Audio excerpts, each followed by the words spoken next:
기독교는 종교가 아니라 복음이라고 말합니다. 물론 기독교도 문화적 제도로 정착된 점에서 여타의 종교 중에 하나인 것은 맞지만 일반적으로 우리가 종교라고 부르는 것과 복음으로서의 기독교는 구별점이 있습니다.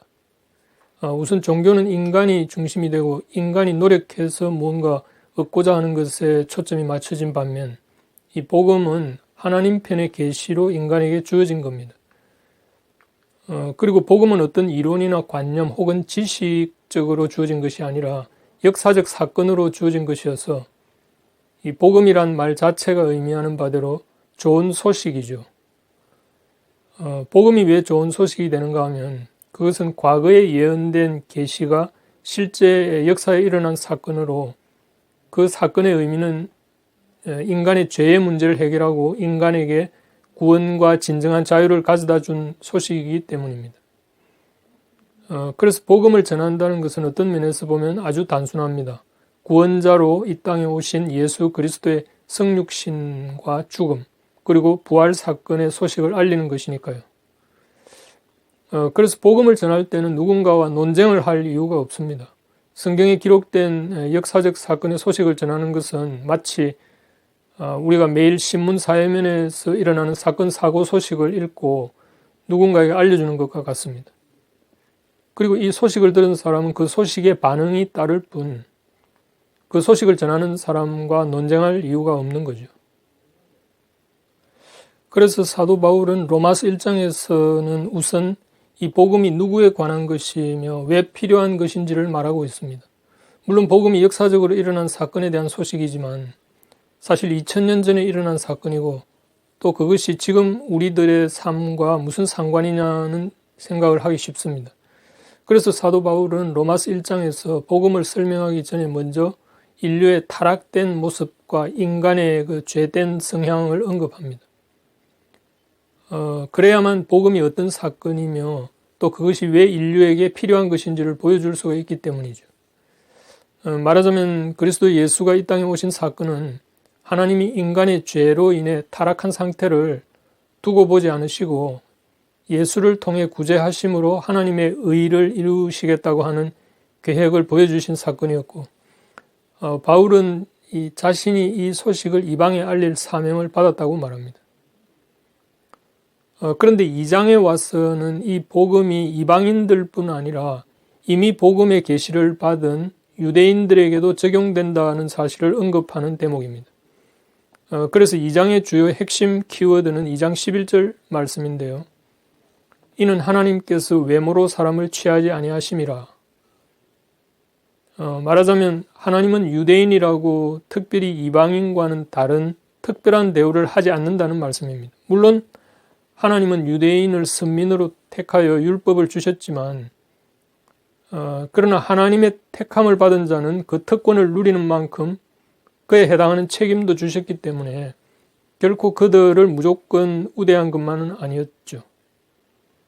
이것은 남녀 관계도 마찬가지입니다. 하나님이 남자를 여자의 머리로 삼으셨다거나 또 아내가 남편에게 순종하도록 한 것은 남자를 여자보다 더 우대한 것처럼 보이지만 그것은 가부장적 질서를 통해서 육신적으로 더 약한 여자를 보호하도록 하기 위한 조처였기 때문에 결코 남녀의 차별을 의도한 것이 아니었습니다.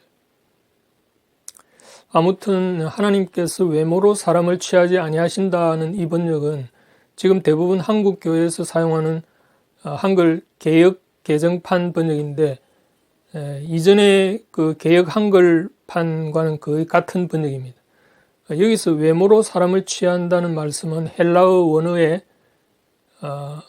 프로소폴 램프시아라는 말인데 얼굴에 해당하는 프로소폴이라는 말과 취하다라는 의미의 람바노의 합성어입니다.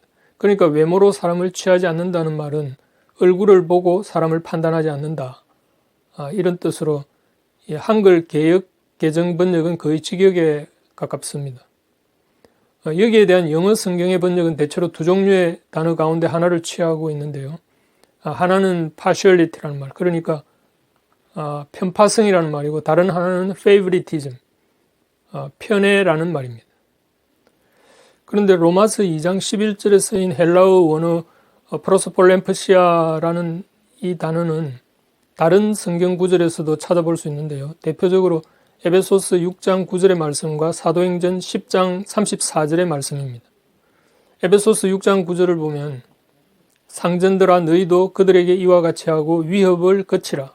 이는 그들과 너희의 상전이 하늘에 계시고 그에게는 사람을 외모로 취하는 일이 없는 줄 너희가 알미라.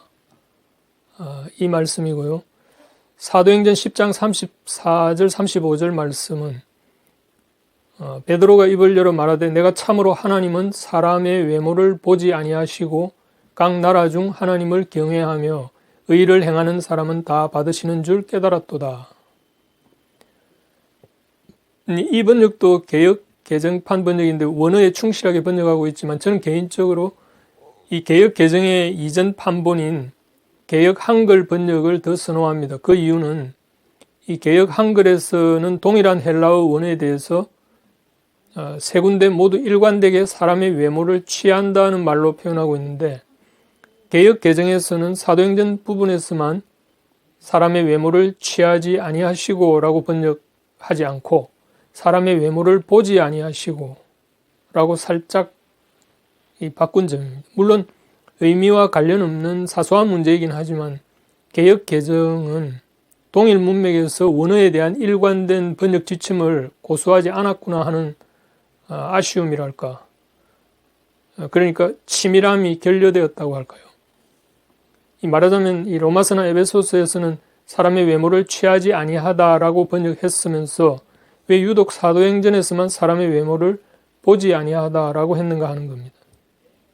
아무튼 앞서 언급한 대로 영어 성경의 경우는 partiality와 favoritism 둘 중 하나를 취하고 있는데 NIV 성경은 일관되게 favoritism을 취하고 있습니다. 세 군데 모두 no favoritism, 그러니까 편애하지 않으신다는 의미로 번역하고 있는 점입니다. 여기에 비해서 NASB나 RSV, ESV 같은 판본에서는 no partiality를 사용해서 편파적이지 않으시다는 의미로 번역하고 있습니다. 두 경우 모두 외모로 판단하지 않는다는 원어적 의미에 대해서 약간 역동적 대응 번역을 하고 있는 것으로 보입니다. 한글 성경에서도 전통적인 개역 판본 이외에 비교적 일관된 번역을 유지하는 판본으로는 한글 흠정역에서 이 외모로 취하지 않는다는 원어 그대로의 번역을 일관되게 하고 있고요. 공동번역과 쉬운 번역에서는 차별하지 않으신다는 번역을 세 군데 모두 일관되게 취하고 있습니다. 그러나 그 외의 번역들, 그러니까 표준 세번역이나 현대인의 성경, 우리말 성경, 바른 성경 등등은 모두 원어의 의미를 세 군데 모두 달리 표현하고 있는 점입니다. 이를테면 로마서에서는 편애하지 않는다로 번역했지만 에베소서에는 차별이 없다 혹은 공평하다 등의 표현으로 그 뉘앙스를 달리하고 있는 경우입니다. 그렇다면 마지막으로 로마서 2장 11절을 유진 피터슨의 메시지 역본은 어떻게 했는지 한번 보죠. 하나님은 여러분에 대한 다른 사람들이 말하는 바 혹은 여러분 자신이 생각하는 바에 전혀 주목하지 않으십니다. 그분은 스스로 판단하십니다. 하나님은 편애하지 않으시니까요. 자, 이렇게 번역하고 있는데요. 유진 피터슨은 원어에서 사용된 외모로 사람을 판단하지 않는다는 개념이 아니라 사람이 하는 말에 따라 판단하지 않는다는 의미로 의역을 한 것으로 보입니다. 그러나 이 번역은 엄밀하게 보면 성경 원문의 문맥과는 다소 동떨어진 번역이죠. 이것은 번역이라기보다는 그냥 개인 묵상에 가까워 보입니다. 자신의 묵상을 통해서 성경 구절을 패러프레이즈한 것으로 보이는데요. 사실 로마서 2장 11절을 문맥에 맞춰 번역하기 위해서는 그 전에 두 구절, 그러니까 9절과 10절의 문맥이 중요한데요. 그 부분은 이런 겁니다. 악을 행하는 각 사람의 영에는 환난과 공고가 있으리니 먼저는 유대인에게요 그리고 헬라인에게며 선을 행하는 각 사람에게는 영광과 존귀와 평강이 있으리니 먼저는 유대인에게요 그리고 헬라인에게라. 그리고서 11절 이는 하나님께서 외모로 사람을 취하지 아니하심이라는 말씀으로 이어지기 때문에 의역을 하더라도 바로 앞 두 구절의 그 문맥에 맞춰서 통합적으로 해본다면 다음과 같이 풀어볼 수 있지 않을까 합니다. 유대인들에게 먼저 특권이 주어졌지만 그 특권에 대한 책임이 따르기 때문에 하나님은 결코 이방인들보다 유대인들을 더 우대한 것이 아닙니다. 하나님은 공평하신 분이시기 때문입니다. 라고 말이죠. 자, 아무튼 로마서 2장에서 사도 바울은 유대인들이 하나님의 선민이라고 특권의식을 가져서는 안 된다는 경고를 주고 있는데요. 이것은 말하자면 유대인들에게도 복음이 필요하다는 것을 말해주고 있습니다. 이것은 신약적으로 보면 오늘날 교회 공동체에 속한 그리스도인들에게도 복음은 필요하다는 것을 동시에 말하고 있다는 점을 주목해야 합니다.